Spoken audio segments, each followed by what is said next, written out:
96 ఏళ్ల ఈ అవ్వ పేరు భీమవ్వ. పూర్తి పేరు భీమవ్వ సిల్లేఖ్యతర్. టాలెంట్ ఉండాలే కాని గుర్తింపు ఎప్పటికైనా వస్తుంది.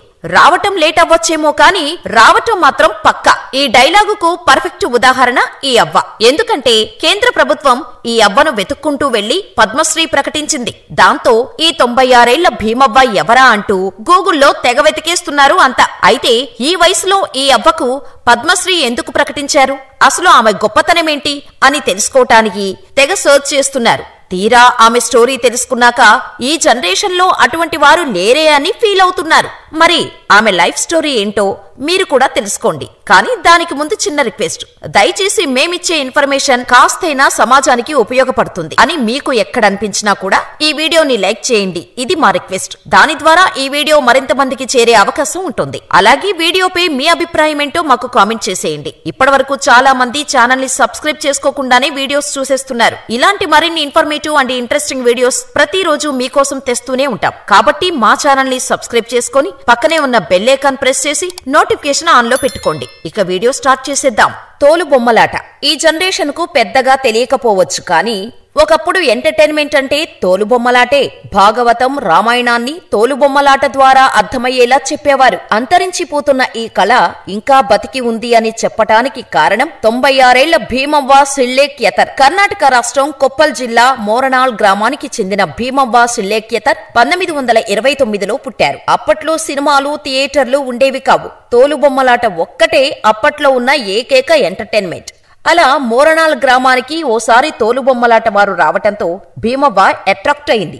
ఎలాగైనా ఆ కళను నేర్చుకోవాలని పట్టుబట్టింది. కూతురు ఆసక్తిని కాదనలేక తల్లిదండ్రులు సైతం ఎంకరేజ్ చేశారు. అలా పేరెంట్స్ సపోర్టుతో 14వ ఏట నుంచి తోలుబొమ్మలను ఆడించడంలో ప్రాక్టీస్ మొదలుపెట్టారు భీమవ్వ. 14 ఏళ్ల వయసులో పట్టుకున్న తోలుబొమ్మలను 96 ఏళ్లు వచ్చినా వదిలిపెట్టలేదు. తోలుబొమ్మలాటనే కులవృత్తిగా చేస్తూ దీన్నే వృత్తిగా భావించి సాధన చేస్తూనే ఉన్నారు భీమవ్వ. 1930లలో అసలు ఆడవారు బయటకు రావటమే చాలా గొప్ప విషయం. ఇలాంటి రోజుల్లోనే తోలుబొమ్మల ప్రదర్శన ఇచ్చేందుకు ఊరూరా తిరిగేవారు భీమవ్వ.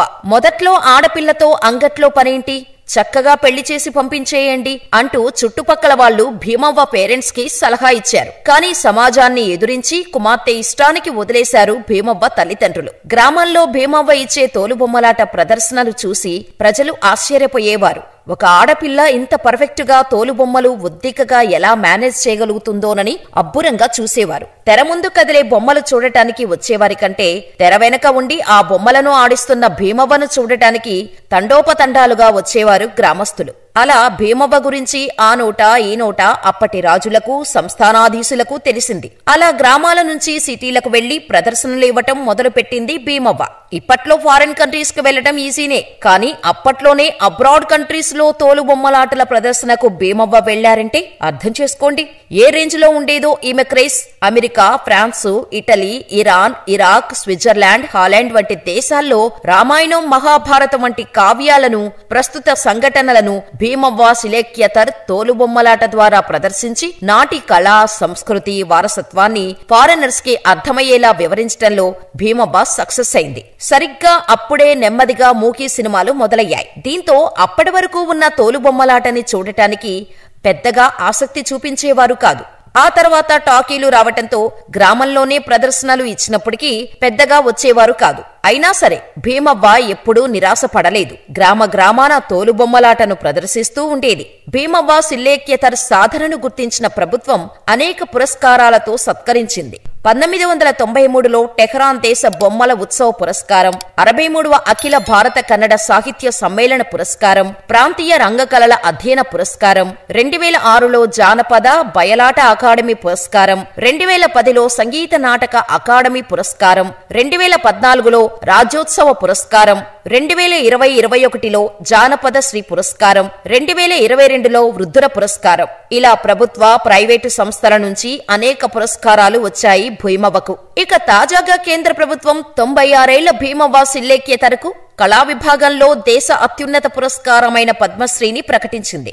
దీంతో తోలుబొమ్మలాట ప్రదర్శనకు భీమవ్వ సిల్లేఖ్యతర్కు గౌరవం దక్కినట్టు అయింది. టాలెంట్ ఉండాలే కానీ గుర్తింపు ఎప్పటికైనా వస్తుంది. గుర్తింపు రావటం లేట్ అవ్వచ్చు కానీ రావటం మాత్రం పక్కా అని భీమవ్వ సిల్లేఖ్యతర్ విషయంలో రుజువైంది. మరి తన జీవితాన్నే తోలుబొమ్మలాట ప్రదర్శనకు అంకితం చేసిన పద్మశ్రీ భీమవ్వ గురించి మీరేమనుకుంటున్నారో మాకు కామెంట్ చేసేయండి.